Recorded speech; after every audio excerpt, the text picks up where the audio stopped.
السلام علیکم خواتین و حضرات. میں نے اپنی زندگی میں بہت سے لوگوں کو انٹرویو کیا ہے. مختلف لوگ، مختلف میدان، مختلف فیلڈز.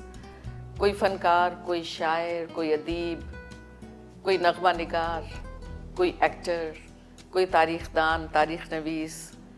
لیکن آج میں جس شخص سے آپ کی ملاقات کروانے جا رہی ہوں، مجھے سمجھ میں نہیں آ رہا تھا کہ میں کس طرح سے ان کا تعارف کراؤں.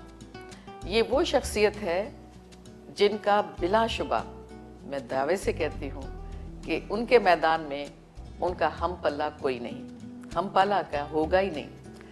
اور یہ شخصیت ہمہ جہت شخصیت، وہ کتابیں بھی لکھتے ہیں، وہ چیزیں بھی جمع کرتے ہیں، لیکن ایک بڑا انوکھا شوق جو انہوں نے اپنے لیے منتخب کیا، وہ ایک ایسا شوق نکلا کہ جو اب اس وقت ہمارے ملک میں اگر کہا جائے تو ایک بہت بڑا خزانہ ہے. اور جو خزانہ انہوں نے جمع کیا ہے وہ آوازوں کا خزانہ ہے. ہمارے آج کے بہت ہی معزز اور محترم مہمان جن سے میں گفتگو کروں گی، لطف اللہ خان صاحب. خان صاحب، میں نے تعارف ابھی تو مکمل نہیں کیا ہے، لیکن آپ اتفاق کریں گے یا کہیں گے کہ نہیں ابھی کچھ اور بھی شامل کرنا ہے؟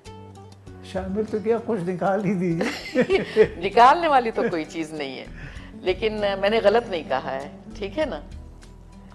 جب گفتگو کریں گے تو لوگ سمجھ جائیں گے کہ میں نے جو کچھ کہا تھا وہ صحیح کہا تھا. آپ نے کچھ بڑا چڑھا کر ہی کہا ہے.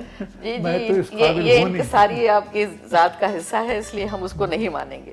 اچھا خان صاحب، ہم ذکر کریں گے آپ کا مدراس کے زمانے سے. آپ کی پیدائش مدراس کی ہے، چنائی جسے کہتے ہیں، اور 1915 وہاں پیدا ہوئے آپ. بچپن آپ کا بہت اچھا گزرا، مطلب یہ کہ آپ بہت ہی منتی بچے تھے. منتیں مانگ مانگ کے آپ کو اللہ نے آپ کے والدین کے حوالے کیا.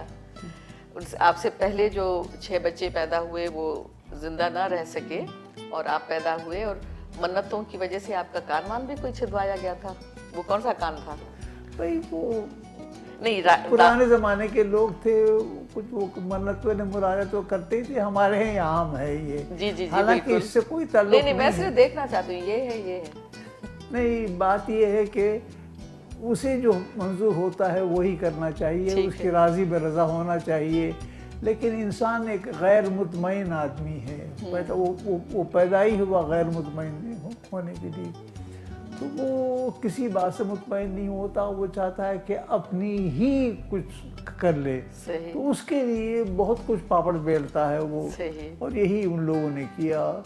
کوئی کسی کے پاس لے گئے، تعویذ پہنائی مجھے، کان چھدوایا، اللہ جانے کیا کیا کیا، کہ یہ صرف اسی امید پر اور اس توقع پر اور ان دعاؤں کے ساتھ کہ یہ بچے کم از کم یہ 7واں بچہ زندہ رہ جائے. ماشاءاللہ، اللہ آپ کو زندگی. اور اللہ کا کرنا یہ ہوا کہ اللہ نے کہ منظور یہ ساری تگودا کوششیں اپنی جگہ پر، لیکن اللہ کی مرضی تھی کہ اس نے مجھے زندہ رکھا. اور اس کے میں سمجھتا ہوں کہ وہ ایک طور پر مجھے اس نے کچھ اضافہ ہی بونس ہی دیا ہے مجھے. اتنے 6 بچوں کو مروانے کا یا ان کو گزر جانے کا اور مجھے زندہ رکھنے کا ایک بونس یہ ملا ہے کہ آج میں 92 سال سے 92 ایئر سے میں زندہ ہوں اس وقت اور آپ کے سامنے بیٹھا ہوں. شکر الحمدللہ. اور ہم دیکھ رہے ہیں you are looking so smart in this very red beautiful bright shirt. اور ماشاءاللہ آپ کی بڑھاپے کے بھرم کو قائم رکھنے کے لیے یہ رنگی کرنی پڑتی ہے، ورنہ کوئی دیکھنے کو تیار نہیں ہوتا. نہیں، بات ہی سوال نہیں پیدا ہوتا، اس لیے کہ یہ رنگا رنگی آپ نے اپنی زندگی میں اتنی پیدا کی ہے کہ اگر یہ رنگ نہ بھی ہو تو بھی آپ رنگین ہیں. اچھا، بات یہ ہے کہ ایک تو آپ اپنے ماں باپ کی اکلوتی اولاد؟ نہیں، بہنیں ہیں. مجھ سے 7 سال کے بعد ایک بھائی پیدا ہوا. نہیں، اس کے درمیان میں ایک اور پیدا ہوا، وہ گزر گیا. پھر ایک بھائی پیدا ہوا، وہ زندہ رہا. ابھی چند سال ہوئے کہ وہ مر گیا. اچھا، بہن کوئی نہیں؟ اس سے پہلے کا والا کوئی نہیں. اس کے بعد میں میری ایک بہن ہے، ایک بھائی ایک بہن مجھے تھی. ٹھیک ٹھیک. اور ایک بہن اب حد تک ہے، وہ 12 سال چھوٹی ہے، وہ ہے اب تک اللہ کے فضل سے. بھائی 7 سال چھوٹا تھا، اسے میں نے اپنے بچوں بیٹے کی طرح پالا تھا، اس کو کھلا پلا کے. 7 سال کا فرق بڑا ہوتا، 12 سال کا تو کیا کہنا. تو وہ اس کا انتقال ہو گیا.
جب آپ کی زندگی کا تھوڑا بہت ہم نے جو سوچنے کی اور سمجھنے کی کوشش کی اور پڑھنے کی کوشش کی، تو یہ پتہ چلا کہ 9 سال کی عمر سے آپ کو شوق ہوا چیزیں کلیکٹ کرنا، جمع کرے گا، ہے نا. 9 سال اتنی چھوٹی سی عمر سے وہ کون سی چیز تھی جو آپ کو کھینچتی تھی اپنی طرف، اور صرف یہ کہ نہیں کھینچتی نہیں تھی لیکن پھینکنے پر آمادہ نہیں کرتی تھی کہ دل بھر جاتا ہے نا. یہ درست ہے نا کہ آپ چیز پھینک دیں، آپ نے دیکھی، آپ خوش ہوئے، آپ نے چلو ٹھیک ہے بھائی چلو، لیکن آپ نے جو چیز دیکھی، اگر فلموں کے پوسٹرز ہیں تو وہ آپ جمع کرتے ہیں، اگر کوئی اشتہار ہے تو جمع کرتے ہیں، تصویریں ہیں تو جمع کرتے ہیں، آوازیں ہیں تو جمع کرتے ہیں. تو یہ کیا چیز تھی جو آپ کو چیزوں کو جمع کرنے پر اور محفوظ کرنے پر، جمع نہیں کرنا لیکن سلیقے سے محفوظ کرنے پر جس نے آمادہ کیا؟ میں سمجھتا ہوں کہ ہر شخص کی اپنی اپنی طبیعت ہوتی ہے. کوئی شخص اسے کسی چیز کو پھینک دیتا ہے، جی، کوئی چیز اس کو سیت کر رکھتا ہے. میں صرف اس خیال سے کہ ایک چیز کوئی مجھے بھلی معلوم ہو، یہ ضروری نہیں کہ مجھے جو بھلی معلوم ہو وہ آپ کو بھی بھلی معلوم ہو. جو چیز مجھے اچھی لگتی تھی وہ میں اٹھا کر رکھ دیتا تھا، پھینکتا نہیں تھا. یہ ایک طبیعت میں نے پائی تھی، یہ طبیعت مجھے ملی تھی، پائی تو نہیں، طبیعت مجھے ایسی ملی کہ میں چیزوں کو سینت کر رکھوں. ٹھیک ہے. تو اس کے رکھنے سے آج جا کر کے مجھے اندازہ ہو رہا ہے کہ وہ کوشش جو اس زمانے میں تھی وہ رائے گاہ نہیں گئی. یہ نہیں کہ سب کے سب کام آئے، ان میں سے بہت کچھ اس کے کام آیا جسے میں بطور حوالہ، بطور ریفرنس، بطور نمونہ آپ کے سامنے پیش کر سکوں کہ بھائی آج سے 90 سال پہلے یہ چیز یوں ہوا کرتی تھی اور اتنے دام پہ ملتی تھی اور یہاں ملتی تھی اور ان اقسام میں ملتی تھی. کیا بات ہے، بہت اچھا. والد صاحب آپ کے ریلوے میں تھے ملازم؟ ریلوے میں تھے. اور آپ کے دادا پردادا؟ یہ سب فوج میں تھے. یہ سب فوج میں تھے؟ فوجی تھے. سنا یہ ہے، کہتے تو لوگ یہی ہیں، مجھ تک جو روایت پہنچی ہے وہ یہی ہے کہ یہ لوگ فوج میں تھے اور یہ لوگ سرحدی لوگ تھے. یہ سرحد سے فوج میں داخل ہو کر کے ان کی پوسٹنگ مدراس میں ہو گئی. اس کا ثبوت یہ ہے کہ میرے پاس کئی میڈلز ان کے جو دیے جاتے ہیں، فوجیوں کو میڈل وغیرہ دیے جاتے ہیں، وہ بھی میں نے اٹھا کے رکھا ہے، وہ بھی میرے پاس موجود ہے. ٹھیک ہے. اچھا، بات یہ ہے کہ جب آپ کی زندگی پر نظر ڈالتے ہیں تو ایسے لگتا ہے کہ آپ نے اپنے زمانے میں ہر شوق پورا کیا. مطلب یہ کہ آپ ڈرائنگ بھی کرتے تھے، پورٹریٹ بناتے تھے، آپ میوزک بھی سنتے تھے، گانے کا بھی شوق رہا، تصویریں بھی کھینچنی ہیں اور فلمیں بھی دیکھنی ہیں، سب کچھ. مطلب کوئی چیز ایسی نہیں جو آپ نے کوشش نہ کی ہو سیکھنے کی، کرنے کی.